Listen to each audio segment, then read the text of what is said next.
Media पर आप लोग को बहुत बहुत धन्यवाद देता हूँ। और ये जो है इशू जो है हम लोग का एक्चुअली इलेक्शन पार्टी से कोई लेना देना नहीं है। ये हमारा ट्रेड यूनियन फेडरेशन को कोई इंटरेस्ट नहीं है। लेकिन ये एमएलए का एजेंट में हम लोग का कोई पर्सनल दुश्मन नहीं है, कुछ नहीं लेना देना नहीं है। लेकिन being a part of government as chairman of the development energy development agency एक डिपार्टमेंट है, तो उसका चेयरमैन होने का नाते तो डिपार्टमेंट का सारा अरुणाचल का जितना जो डेवलपमेंट एक्टिविटीज़ है और डिपार्टमेंट का जो एक्टिविटीज़ है वो चेयरमैन का ऊपर में निर्भर होता है। तो उसको सरकार ने उसको रिस्पॉन्सिबिलिटी पार्ट दे के रखा है। तो उसका रहते ही सबसे पहले हमारा 47 वर्कर्स कंटिजेंसी के जो लोग को टर्मिनेशन कर दिया। तो वो decision final decision and approval from by the chairman, ये मोपी मिहू या ऑनरेबल एमएलए आननी का है। तो हम लोग तो कभी देखा भी नहीं है, मिला भी नहीं है। लेकिन ये इशू को लेके वर्कर्स को री इंगेजमेंट के लिए जो हमारा वर्कर्स लोग जो रोजी रोटी जो उनका परिवार उनका ऊपर में डिपेंड करके जो चल रहा था, सबका रोजी रोटी सबका पेट को लात मार के रखा है। तो उसी का विषय में हम लोग बहुत बार उनको मेमोरेंडम भी दिया और मीटिंग करने के लिए भी कोशिश किया कि उनका एग्जैक्टली क्या प्रॉब्लम है, उसको भी हम लोग ट्रेड यूनियन वाला सुनना चाहता है और आगे वो क्या करना चाहता है उसको भी हम लोग सुनना चाहता है। तो उसके लिए सुनने के लिए तो उनको तो मिलना पड़ेगा। तो वो सालों साल से ऑफिस एक बार भी ऑफिस कदम नहीं रखता है, तो किससे बात करूं, किससे मिलूं?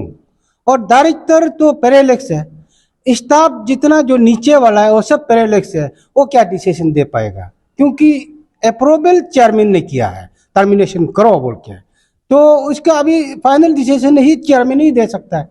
तो इसलिए वहाँ का स्टाफ लोग को भी हम लोग का कोई ये बड़ी दुख कोई ये नहीं है। लेकिन हम लोग का सबसे बड़ी दुख है कि आपका चेयरमैन को ऑनरेबल एमएलए ये मोपी मेहू जी को आप लोग कोशिश नहीं करता है क्या? मैं बहुत कोशिश किया, ऑफिस में डेली आता हूँ। हम लोग एक सेशन जाके ऑफिस घुस के चला जाता हूँ, लेकिन वो आज तो ऑफिस में नहीं है। सुना है कि उसको कोई कोई मिलने जाता है, रोइंग में अनिनी में जाता है। तो हम लोग का ये तो स्टेट अरुणाचल का इशू है ना, नॉट अनिनी नॉट रोइंग ना। और ये चेयरमैन जो एमएलए हो सकता है अनिनी का हो सकता है, लेकिन जब पार्ट चेयरमैन होने के बाद में तो ये हमारा सारा अरुणाचल का है। तो हमारा सारा अरुणाचल का चेयरमैन है, इम्पोर्टिंग पर्सन है, तो वो ऑफिस में बैठना चाहिए। सब पब्लिक लोग आता है, हमारा मजदूर का छोड़िए, यहाँ डेवलपमेंट एक्टिविटीज के लिए हर पब्लिक लोग उसको मिलने के लिए आता है, कोई मिल नहीं पाता है, पब्लिक परेशान है। तो अभी मैं सुनता था, लेकिन अभी मैं खुद देख रहा हूँ 47 आदमी को, गरीब मजदूर को पेट लात मारने के बाद वो खुद ऑफिस आता नहीं है, खुद बात करने के लिए कोशिश नहीं कर रहा है, सोल्यूशन का तो दूर का बात। इसलिए हम लोग ये डिमांड करना पड़ा है। मेमोरेंडम दे रहा है, मीटिंग के लिए कन्वे करो बोल के रिक्वेस्ट कर रहा है। सरकार की तरफ से कुछ भी जवाब नहीं आ रहा है, कुछ रिएक्शन नहीं किया जा रहा है। वो क्यों नहीं किया जा रहा है? या फिर अंदर कुछ झोल चल रहा है, या फिर कहीं से इन्फ्लुएंस्ड है सरकार भी? ये तो उसका कान बंद होगा, या वो बिल्कुल दिखना नहीं चाहता या सुनना नहीं चाहता है। गरीब मजदूर से हमारा क्या लेना देना, उस विषय में हम पावर है, मेरा पैसा है, सब कुछ है, हमको क्या कर सकता है, उनका सोच विचार ये होता होगा। इसलिए तो हम लोग को बात करना नहीं चाहता है, ना वर्कर्स का ग्रीवेंसेस को सॉल्व करना चाहता है। ये नीति हो रहा है। अभी जैसे लगता है कि मैंने आज से कुछ लोग ऐसे कहावत है, जैसे कि कुछ लोग भी मिला है बोला है, उसका एक बार मिला था बोला है, तो आप लोग कोर्ट में चला जाइए, कोर्ट में जाइए, खुद टर्मिनेशन करेगा और खुद बोलेगा कोर्ट में जाइए। तो ये क्या बात होता है? ये तो वही बात हो गया कि जैसे कि आधा मछली पानी में डूब के मर गया, आधा मछली प्यासा से मर गया। तो ये सवाल हो गया ना, खुद पहले जो होने वाला चीज नहीं है उसको ही बोल रहा है। आप लोग क्या? तो हम लोग उसको या सोल्यूशन करो, रीइंस्टेट करना है हमारा 47 आदमी को जो टर्मिनेशन करके रखा है, उसको वापस लीजिए, या अगर उसको नहीं लेता है तो आप चेयरमैन को आप उसको हटा दीजिए, दूसरा चेयरमैन लाइए। ये हमारा honourable chief minister Pema Khandu ji से रिक्वेस्ट है, हम लोग कोई किसी का दुश्मन नहीं है, किसी पार्टी बाजे का हमारा कोई लेना देना नहीं है, लेकिन हमारा वर्कर्स के लिए कुछ भी करेगा, गलत करेगा, इनजस्टिस करेगा, उसके लिए हमेशा हम लोग लड़ाई जारी रहेगा, चाहे वो मेरा भाई हो, चाहे मेरा बहन हो, कोई भी ऑफिसर हो, हम लोग ये इशू हम लोग जारी रहेगा कंटिन्यू। एजुटेशन कब कर रहे हैं आप लोग? हम लोग का एजुटेशन अभी 26 को था, 26 को हम लोग देखा है तो हमारा पान अरुणाचल जॉइंट स्टीयरिंग कमेटी का इशू है, ये भी एक अरुणाचल का इंटरेस्ट में, तो 26 को था। अभी हम लोग उसको डेट को जस्ट 4 तारीख से हम लोग कंटिन्यू करेगा, ऑलरेडी 4 तारीख को दिया हुआ है, वो पेज से 4 तारीख से हम लोग कंटिन्यू करेगा। मतलब न्यू साहब को कुर्सी छोड़ना है या तो दूसरा एमएलए दूसरा चेयरमैन बनाओ या हम लोग आंदोलन करेगा। आंदोलन, ये सारा पॉइंट को लेके कंटिन्यू होगा, उसमें बहुत सारा पॉइंट है ना, उसमें मीहू साहब का भी है और हमारा बोर्ड का भी है, वो सेक्रेटरी साहब बोलेगा बोर्ड का। ये मुद्दा मैं उस बोर्ड में तजुर्बा मेरा ज़्यादा है, मैं 9 साल वहाँ पे मेंबर रहा हूँ। उस समय से लेके अभी तक का सिस्टम क्या है मुझे पता है। ये जो 3 एमएलए पहले एक तो न्यामर करबाक थे, उनका भी देखा, कुमार भाई साहब थे वो भी देखा, अभी जो न्यातो दोकम साहब है वो भी देखा। हम लोग बोलते नहीं है, देख रहा हूँ। उसके बाद ये दोकम साहब का खिलाफ 2002 का आपका दिसंबर 4 तारीख को सिद्धार्था हॉल पे सारा अरुणाचल के जितने भी ट्रेड यूनियन लीडर्स वहाँ पे मीटिंग किए थे, तो उनको संतुष्ट नहीं है, सारे ट्रेड यूनियन के लीडर का इनका खिलाफ थे। इनका खिलाफ होने के बाद हम लोगों ने सीएम साहब को इनको रिमूवल के लिए डिमांड किया था। देन सीएम साहब को वहाँ जाने के बाद में दोकम साहब हम लोगों को इनवाइट किया, ट्रेड यूनियन जितना भी अरुणाचल के जितने ट्रेड यूनियन है उसका जो under the Vanern of joint working committee of Arunachal Pradesh trade union, वो मैं सेक्रेटरी जनरल अभी भी हूँ और मैं ये फेडरेशन का भी सेक्रेटरी जनरल हूँ। तो उस समय हम लोगों ने ठीक है, वो दोकम साहब को ये बोला था कि आप आज के बाद जो भी मिसअंडरस्टैंडिंग है अभी सब सुधर जाइए, जो सिस्टम को आप ठीक कीजिए, कोई भी चीज़ को अगर डिस्ट्रीब्यूशन करने से पहले और आपका मीटिंग करने से पहले हमारे ट्रेड यूनियन का जितना भी एफेक्ट ट्रेड यूनियन लीडर को आप बुलाइए कि आप वर्कर्स के लिए ये हम ऐलान करने जा रहे हैं, वर्कर्स के लिए हम ये देने जा रहे हैं।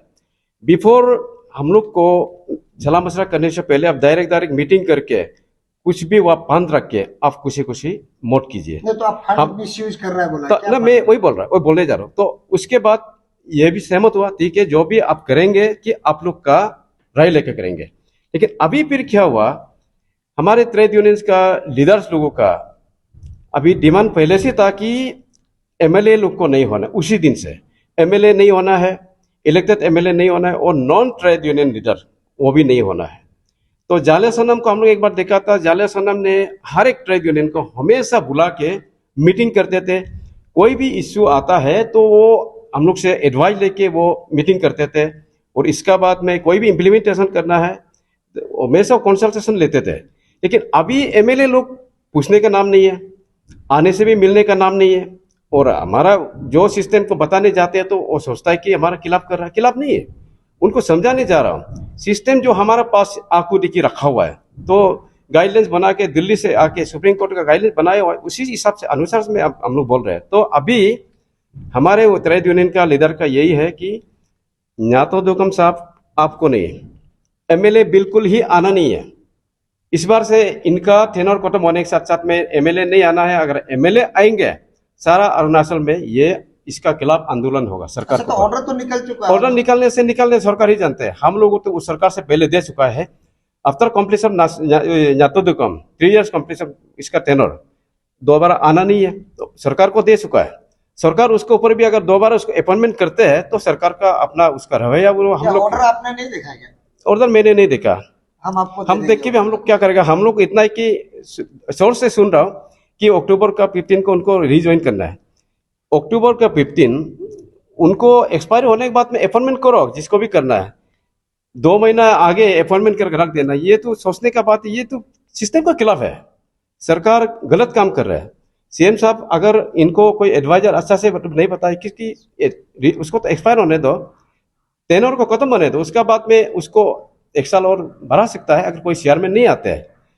अभी उसका खत्म ही नहीं हुआ, 2 महीना अगस्त महीना में उसको फिर से अपॉइंटमेंट कर दिया। ये तो सिस्टम का बिल्कुल खिलाफ है। अच्छा, तो मिसयूज फंड का तो बात नहीं निकलता है, फिर फंड मिसयूज का पान तो सर यही है, मिसयूज का पान मैंने यही बता रहा हूँ। मिसयूज ये है नॉन स्टैट्यूटरी बेनिफिट, इसमें 2 कैटेगरीज है। एक है कि स्टैट्यूटरी बेनिफिट्स है, एक नॉन स्टैट्यूटरी बेनिफिट्स है। स्टैट्यूटरी बेनिफिट्स में जो गाइडलाइन से बना के आता है उसको देना है। नॉन स्टैट्यूटरी बेनिफिट्स है वो बोर्ड में पैसा होते हैं तो उसमें बोर्ड में वो लोग एजेंडा रखते हैं, एजेंडा वो उसमें पास होगा, कोई कंबल खरीदना है, कोई शेल्टर हाउस बनाना है, कोई कुछ सामान परचेस करना है वर्कर्स के लिए, उस चीज को बोर्ड में प्लेस करने पास होने के बाद में परचेस करते हैं। तो मिसयूज कहाँ हो रहा है? परचेस तो ठीक है, मैं भी बोर्ड मेंबर था, पास कर दिया, लाता है, मान के चलिए फॉर एग्जाम्पल 10,000 का आप लाइए लैपटॉप, 10,000 का कंबल, कागज में तो 10,000 का है, लेकिन वहां से आ रहा है यहाँ 5,000 3,000, आधा कहाँ है? यह तो मिसयूज तो ये हो रहा है, नंबर 1। नंबर 2 मिसयूज कहाँ हो रहा है? ओनली रजिस्टर्ड वर्कर्स को देना है, पब्लिक को नहीं, कंस्ट्रक्शन वर्कर्स को देना है। लेकिन अभी क्या कर रहे हैं कि जो भी चेयरमैन आते हैं वो भी इलेक्टेड एमएलए लोग अपना कॉन्स्टिट्यूंसी का गांव बुरा को, खेतीबाड़ी करने वाला को, पब्लिक को बुला बुला के जहां ऐसे ही बात रहे कि रिकॉर्ड नहीं, वो एक घोटाला हो रहा है, वो मिसयूज हो रहा है फंडिंग को। तो ये है अपना पावर को, पोजीशन को मिसयूज कर रहे हैं। इसलिए हम लोग टोटली एमएलए को अभी अगेंस्ट है, कोई भी हो, दुकम साहब को नहीं, कोई भी एमएलए हो। अभी हम लोग ट्रेड यूनियन वाले हम लोग ने डिसाइड कर ला कि अभी जब तक कोई दूसरा जो नॉन ट्रेड यूनियन लीडर को, अगर ट्रेड यूनियन लीडर को नहीं लाएगा तो हम लोग का आंदोलन जो है इलेक्शन आने तक भी, पार होने तक भी जारी रहेगा। ओनली फॉर दैट, क्योंकि वो पैसा जो है वर्कर्स का है, मेहनत का पैसा है, किसी का पैसा नहीं है। वर्कर्स का 1 रुपया का जो सेस कलेक्शन को कैसे कोई एंजॉयमेंट करेगा? उसमें इतना पैसा वहाँ पे 70-80 करोड़ रहते हैं, हमेशा 100 आसपास भी कभी रहते हैं। उस पैसा में एक बार जो मीटिंग करेगा बोर्ड में 20 करोड़, 30 करोड़, 40 करोड़, 25 करोड़, 15 करोड़ हमेशा बजट पास होता है, हम लोग साइन करता है, दिखाई नहीं देता है। तो इस चीज को हम लोग बोल रहे हैं कि आप सिर्फ स्टैट्यूटरी बेनिफिट दीजिए, नॉन स्टैट्यूटरी को टोटली बंद कर दीजिए। ये है। आप क्लेम कर रहे हैं